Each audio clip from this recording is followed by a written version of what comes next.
ये बंधुआई में है, मिस्र की गुलामी में है। मिस्र की गुलामी में तक इसीलिए परमेश्वर ने मूसा को दर्शन दिया ताकि ये मिस्र की गुलामी से इजराइलियों को बचाया जा सके। हालेलुया। दूसरा क्या है, यीशु मसीह का एक मित्र था लाजर। लाजर को बताया था ना, जो 4 दिन मुर्दों में से जिलाया गया है, जो कब्र के अंदर गाड़ दिया गया था। उसकी 2 बहनें थी, मार्था और मरियम। यदि वो प्रभु यीशु मसीह जब लाजर मर गया था तब यीशु मसीह उनसे मिलने आए थे, मरियम मार्था। हालेलुया।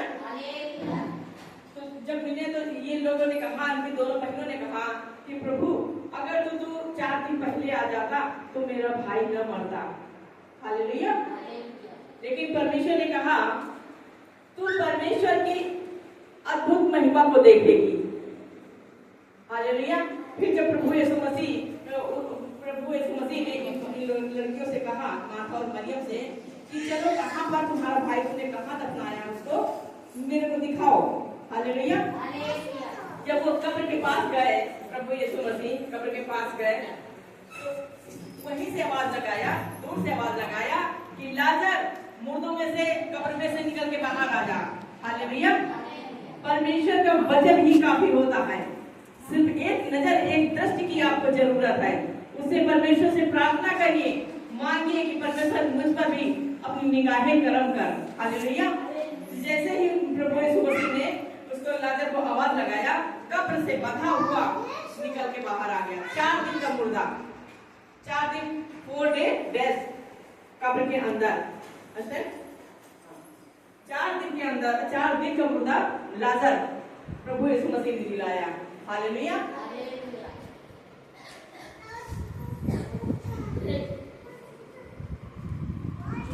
हालेलुया। जिनको बहनों को बच्चे नहीं होते हैं तो उसकी एक कहानी है। एक हन्ना नामक स्त्री थी, एकाना की पत्नी हन्ना थी। उसके बच्चे नहीं थे।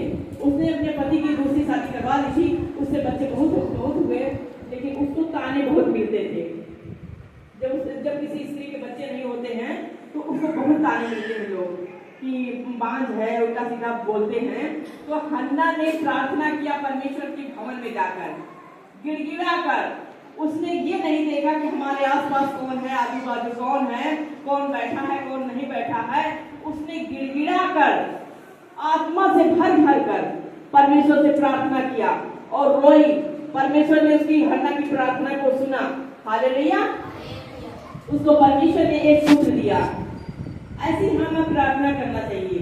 हम सबको इस तरह प्रार्थना करना चाहिए कि परमेश्वर हमारी प्रार्थना को झुककर सुन ले। हालेलुया। वही समूएल, हन्ना के बच्चे का नाम था समूएल। समूएल ने कहा कि अब मैं प्रभु यीशु मसीह को, परमेश्वर को ये बच्चा दे दूंगी। मेरा परमेश्वर ने मेरी नाम खराई दूर की है, मेरी सुध ली है, मुझे एक बच्चा दिया, इसलिए परमेश्वर को ये मैं बच्चा समर्पित कर दूंगी, इस चर्च में दे दूंगी ताकि वो इस चर्च में सेवा करे। हालेलुया।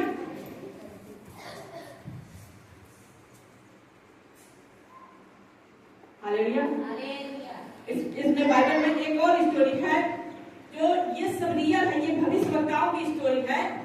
दानियल की एक राजा था नबूकदनेस्सर, तो वो जो मूर्ति बनवाया था तो उसकी मूर्ति कहता था कि सब लोग मूर्ति की जो हमने बनवाया है सोने की मूर्ति, उसको सब लोग दंडवत करो।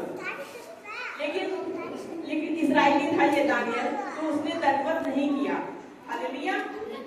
हम परमेश्वर को मानते हैं, सच्चे ईश्वर को मानते हैं। हम किसी अपने हाथ की बनाई हुई मूर्ति को नहीं मानते हैं। हम पेड़ की पूजा नहीं करते हैं, हम जानवरों की पूजा नहीं करते हैं, हम किसी नदी की पूजा नहीं करते हैं। हालेलुया।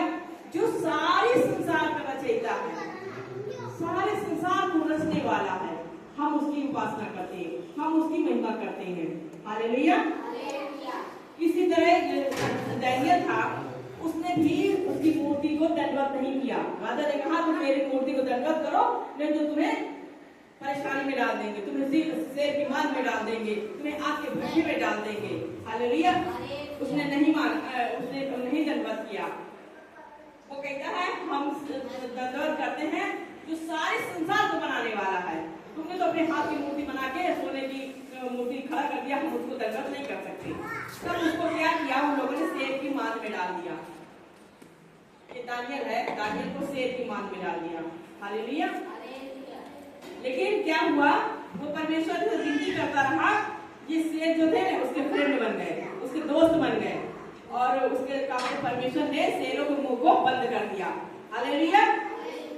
ऐसा हमारा विश्वास होना चाहिए, इस तरह प्रार्थना करनी चाहिए। दानियल शेर के मुंह से बच के आ गया। हालेलुया।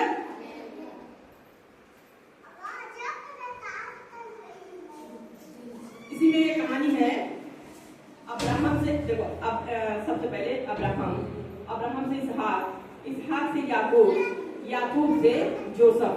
हालेलुया। ये जोसेफ व्यक्ति है, ये भी परमेश्वर का दास है, परमेश्वर को भय मानने वाला है। ये सबसे छोटा बेटा था याकूब का। तो याकूब इससे अपने बेटे से जोसेफ से बहुत प्रेम करता था, बहुत लव करता था। तो इसके लिए एक अंगरखा बनवाया, रंग बिरंगा वस्त्र बनवाया। हालेलुया। तो जब ये अंगरखा बनवाया तो उसके जो 11 भाई थे, ये लोग 12 भाई थे, तो 11वें नंबर पे 12वें नंबर पे इसका नंबर था। इसको बहुत प्रेम करता था पिता, अपने छोटे बेटे से ज्यादा प्रेम करता है ज्यादातर। तो उसके लिए अंगरखा बनवाया। ये जो भाई थे, 11 भाई थे, तो ये लोग इसको